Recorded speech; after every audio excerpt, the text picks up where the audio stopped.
Hello and welcome to Connected. I'm James Chater, sitting in for Divya Gopalan. In recent years, drag performers have gone from strutting their stuff at fringe venues to selling out theatres worldwide, and that includes here in Taiwan.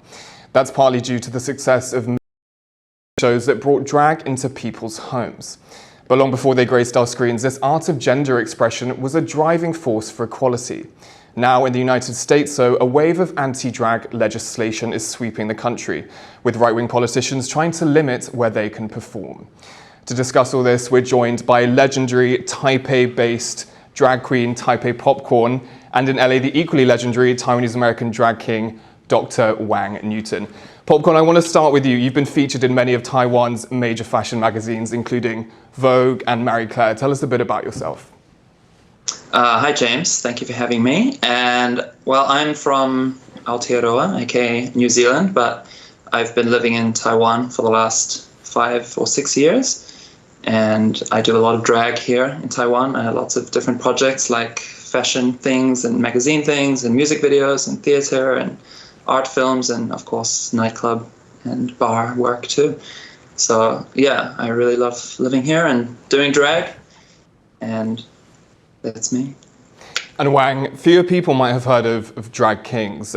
Explain a little bit about the difference between a drag queen and a drag king to someone who's not familiar with the culture, and a bit about your own career as well.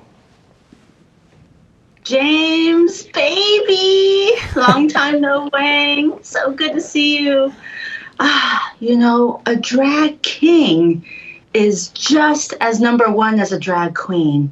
You know all about drag queens, but drag kings, I mean, look at this. Look at this, 帅哥. What is masculine performance? Well, it has been with us for such a long time, especially in Chinese opera culture. But I feel that masculinity is just as theatrical as drag queens. My career started back in 2004. It was Halloween. And I'm living in Philadelphia, New York. I'm in the US. And I decided to go out. I didn't expect to do this, but I started, and everyone, even though they were wearing costumes, they were asking me to come back to parties, to show up again and again and again. So that's a bit about how I started, which is just wanting to be an actor, but then suddenly everyone's asking me to dress like this. So I'm a little bit more polished now. Popcorn, I wanted to ask you, drag performers have obviously long been at the forefront of advancing LGBTQ equality in countries around the world. Could you talk a little bit about the role that they've played, and particularly the role that they've played here in Taiwan as well?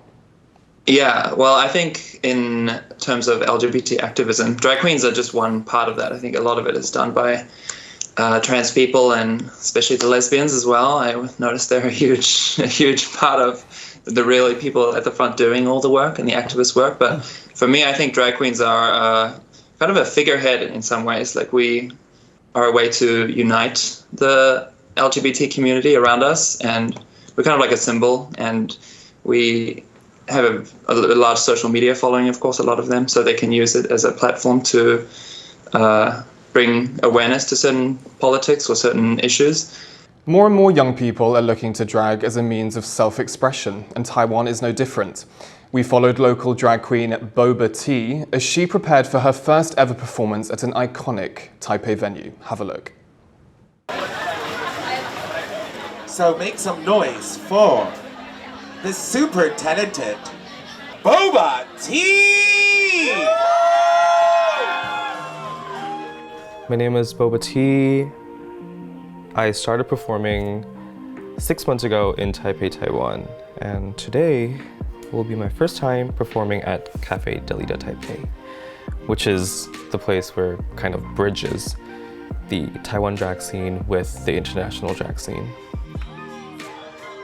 It's definitely a place that people can count on to go for, to get together as a queer community, to watch entertaining shows and to have fun together. The persona of Boba is kind of, I want it to be like fun, irreverent, and so I also wanted to kind of keep my roots of being a Taiwanese as well. So I just named myself Boba T.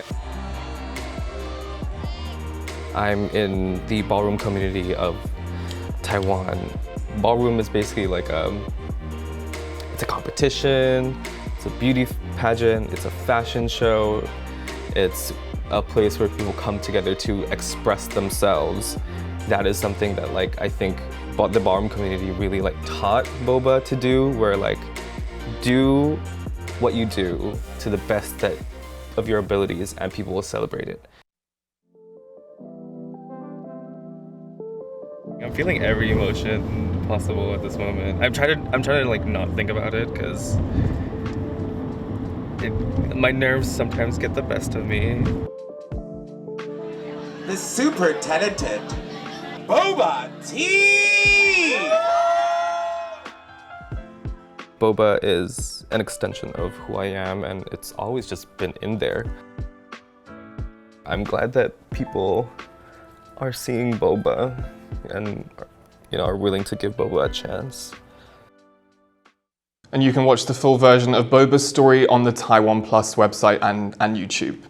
Popcorn, I want to come to you first of all after that little piece. I mean, how widely accepted is drag in Taiwan? And do you or other performers face any type of discrimination when you're doing the performances that we just saw Boba doing there? Yeah, I think it's becoming more widely accepted. In the few years I've done it even, it's become much more popular and more widespread.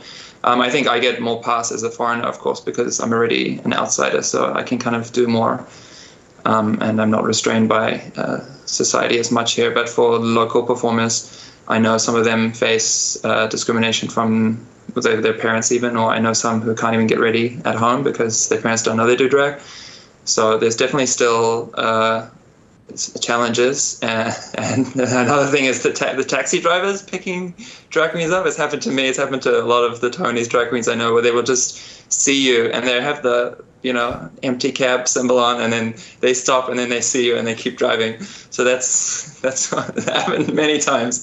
So, but apart from that, I haven't faced too much. Most of it's very welcoming, very joyous, very appreciative, and sometimes a bit nervous. Some people don't really know what to think, but I've never really felt unsafe or in danger here, which is unlike other places in the world for sure. And Wang, maybe I can ask you just for your reaction to that package that we just saw with Boba. I mean, as a Taiwanese American, how does it feel to see that type of development taking place in Taiwan, where young performers can come up through the ranks and start performing in these venues with a relative degree of freedom? Would you believe that so much joy fills my heart when I see that? I've been visiting Taiwan. I came to the United States when I was 5 years old. So every time I go visit Taiwan, it keeps changing and it keeps growing. And so for a long time, I didn't see people like me who would dress up and go out. But because I'm wearing a red suit, I'm bright and bold. And when I see that, I just love how Taiwan has grown. So I'm very proud.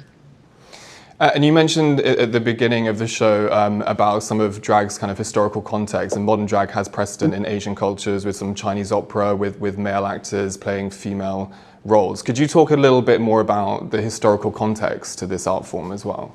The Tang Dynasty from about 600 to 900 AD is really the start of theatrical performance that has old men, young man, warrior, to have assigned female at birth playing male roles.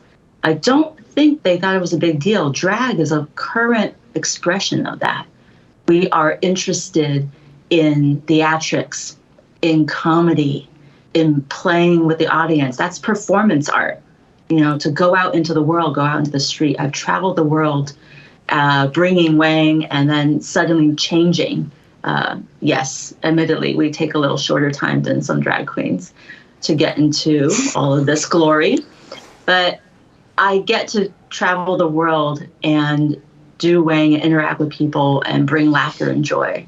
So it has been part of our culture, Chinese culture. It has continued on. And this is same as Shakespeare. And it really has been throughout time, different cabaret, maybe more singing, right? It's still opera, it's still singing. There's just different songs, different dances, different jokes. And Popcorn, in that piece with Boba Tea, we saw Cafe de Leader, which is a very famous drag bar here in Taipei. How important are those types of venues and those types of settings for queer communities? I mean, even just seeing that footage, like, it makes me get goosebumps, and same as Wang, like, it warms my heart. That place is so warm, and I associate with some of my best memories in my life are in that place. So many nights I've spent there just talking around tables and performing and seeing the most queer joy. It's just such a place of joy and community and warmth and welcoming people. And despite their importance, oh, sorry, Wang, were you going to add something there? I was just saying yes. Yeah. A little shout. Oh. Yeah, I love Dalida. Shout out to Dalida. Despite the importance of these spaces to queer communities, in the US, a backlash against drag performers is taking hold. In recent months, at least 14 US states have introduced anti-drag legislation. Most of them aim to ban drag performances in public spaces where children could see them. In March, Tennessee became the first US state to pass such a law, banning shows in public spaces that include, quote, male or female impersonators. At the time of recording, a federal judge has temporarily halted the law's implementation. At the first offense, violators could be fined $2,500 or face a year in jail. Repeat offenders could face 6 years in jail. Wang, you're working in the US.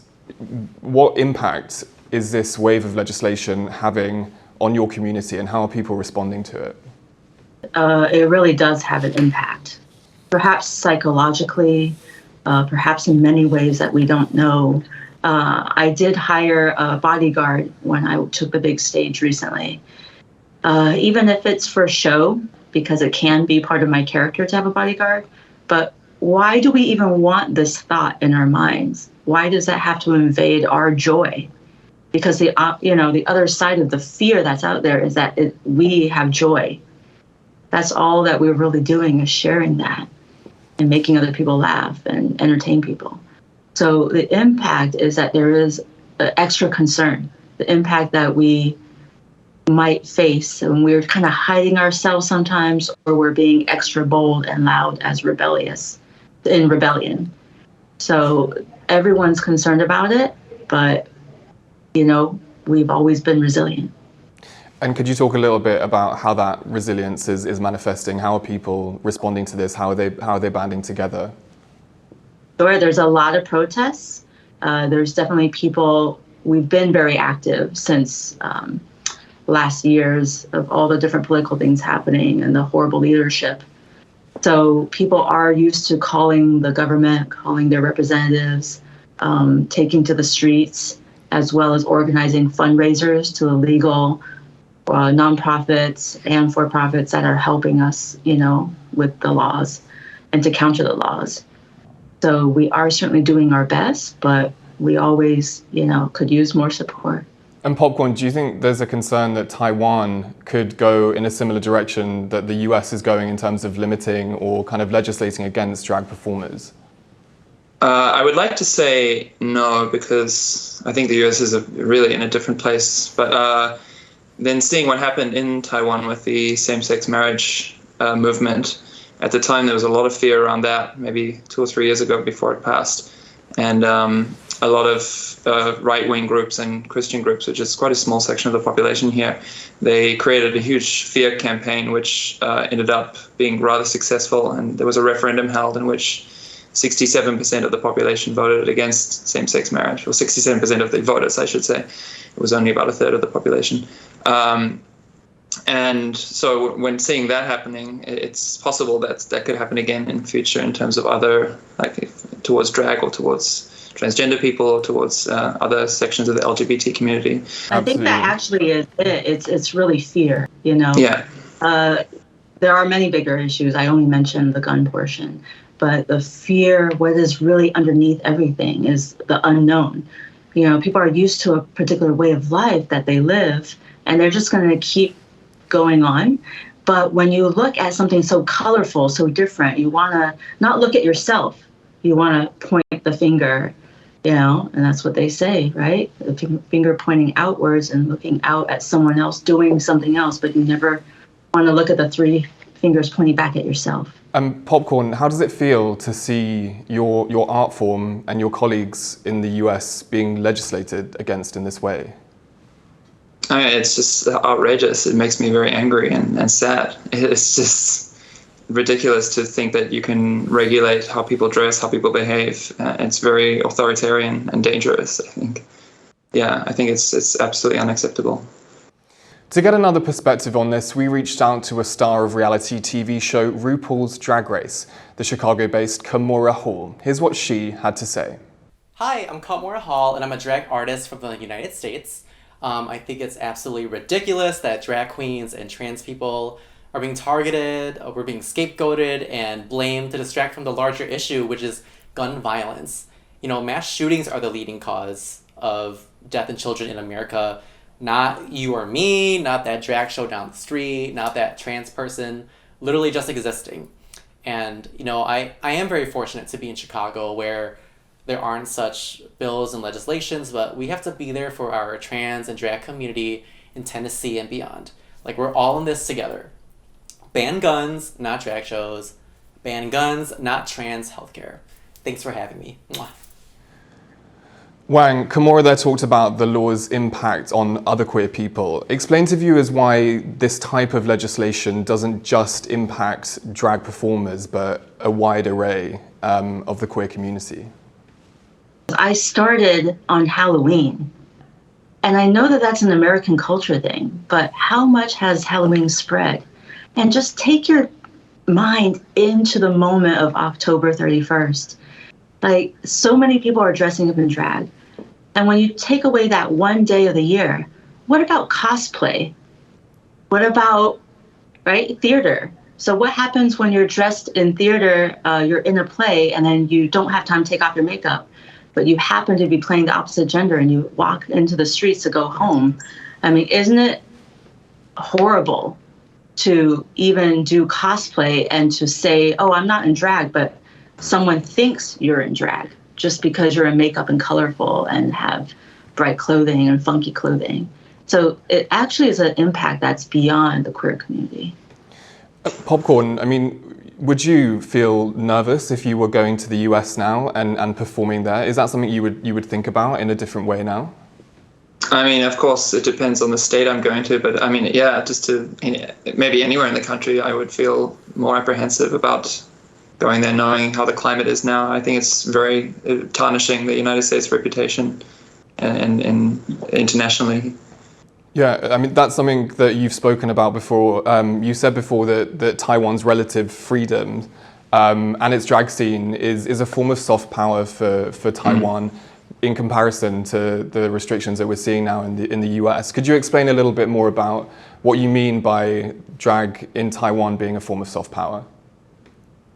I think it's a visible symbol of personal freedom and freedom of expression here, that everyone can see that this kind of performance or this kind of art is not just tolerated but celebrated here.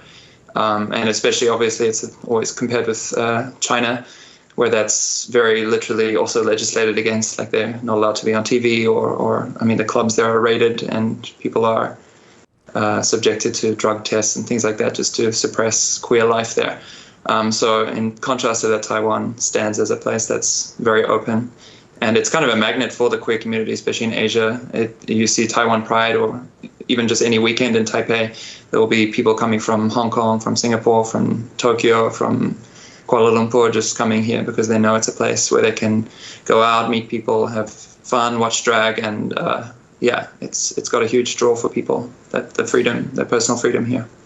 And Wang, I wanted to ask you a question about something that you've spoken about before, which is this idea of Taiwan's drag scene being excellent and that Taiwan's drag performers have excellence. Can you talk a little bit more about what you mean by that? When I get to watch the drag that's coming out of Taiwan, it just like fills me with joy and awe just to see the different kings that are coming together, teaching each other makeup, the queens as well, all different ages in the younger group. So it actually is not just mediocre, it is excellence. And you see that, you know what I'm talking about when you see excellence. It just pulls you right in. Very agree. And your Wang. drag.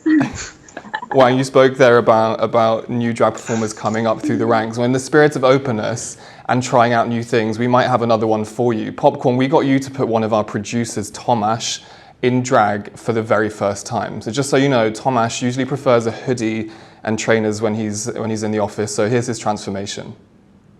Hi, I'm Tomasz. I'm a producer for Connected, and today, for the first time in my life, I'm getting put in drag. Which I'm very excited about. Yeah, I'm excited as well. I've never even worn makeup in my life. Me neither. All right, Tomasz, are you ready? Let's go. Get started. Let's do this. So how long does it take you to get into full drag makeup? It depends on the complexity of the look, but usually 2 to 3 hours. Wow. Yeah. So, and then I have to put all the clothes on as well. So it's quite an operation. Did you have any qualms or worries or concerns about doing drag before when you found out you were doing this project? Not really, no. I mean, if you asked me 20 years ago, since I come from a pretty conservative country, I would think like, well, maybe, people back home are gonna see this. What are they gonna say? I wanted to do this because I think it was a great idea. So, how do you feel when you put on makeup, when you put on drag? Like, what changes inside you? Yeah, it's quite a meditative process. So just looking into your own eyes for 2 hours or 3 hours in front of a mirror. Usually I do it very quietly, sometimes without music.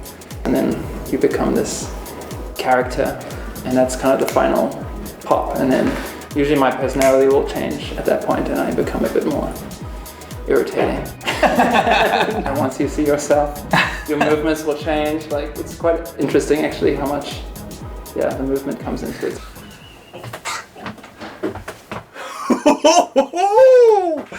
Wow!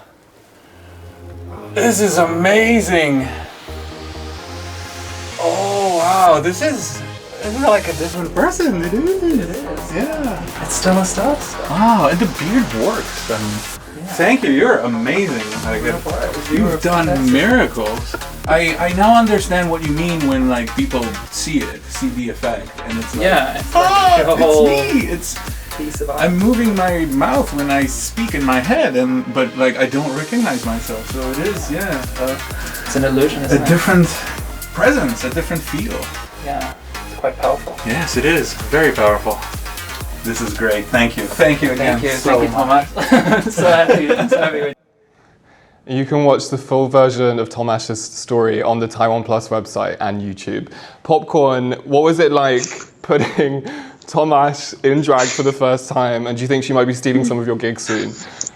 I'm watching my back. She's going to be big. I can tell. Stella Star Stuff. That was the name. It was just, again, it comes back to joy. It was so fun just to have this big, straight Polish man and to share this experience together and to play with makeup and colors and big silly clothes and just laugh and then see how he changed his behavior afterwards. And we just kind of developed these almost science fiction characters, and we were prowling around the office, and it's not serious. That's the thing. People are so threatened by this, but it's all about letting go of yourself and enjoying it. And it was overwhelmingly joyful. Wang, how does it feel to watch that transformation unfold? Hot stuff. Woo-hoo-hoo-hoo. Popcorn. That was #1, baby. Wow, that was a transformation. Completely different. Excellence, baby, excellence. Thank you. I love seeing that. You know, I don't think he would ever come close to what you just did for him. I really wish people could do that more. And it doesn't have to be that elaborate if you just try, just one little bit. But if you get to invite a professional makeup artist to do it, find a wig, even better. But also, drag king, what's it like to step into the body, the beingness of a man? It's just something to try. It's something really empowering. And Popcorn, as a final question, you've mentioned before to me that you think everyone should do and try drag at least once in their life. Why do you think that? Yeah, I just think it's a fundamental experience to step out of yourself and try to be someone else for a day, or just to walk in someone else's shoes. It's corny, but it's true. You should. It just frees you up. You really don't realize how much of your personality and identity is in your clothes and in the way you present yourself every day. And when you have a totally different personality and totally different clothes and makeup and hair and everything, it really surprises you how much you change and how much it's almost like letting go of all that baggage, and it's very freeing. So I think everyone should try. It helps people empathize with others, and it helps you connect with who you are, and it's a very interesting experience. Wang, is that something you'd endorse as well? Absolutely. Please do not let Halloween be the only day to allow yourself, to give yourself permission to dress up. You could do it anytime. You could have fun anytime. Thank you both so much for your time today and speaking about this issue at a really important time. Unfortunately, that's all the time we have for this episode of Connected. Thank you to my two guests, Dr. Wang Newton in LA and Taipei Popcorn. And thank you to our viewers for joining us again. It was great to have your company. Goodbye and stay connected.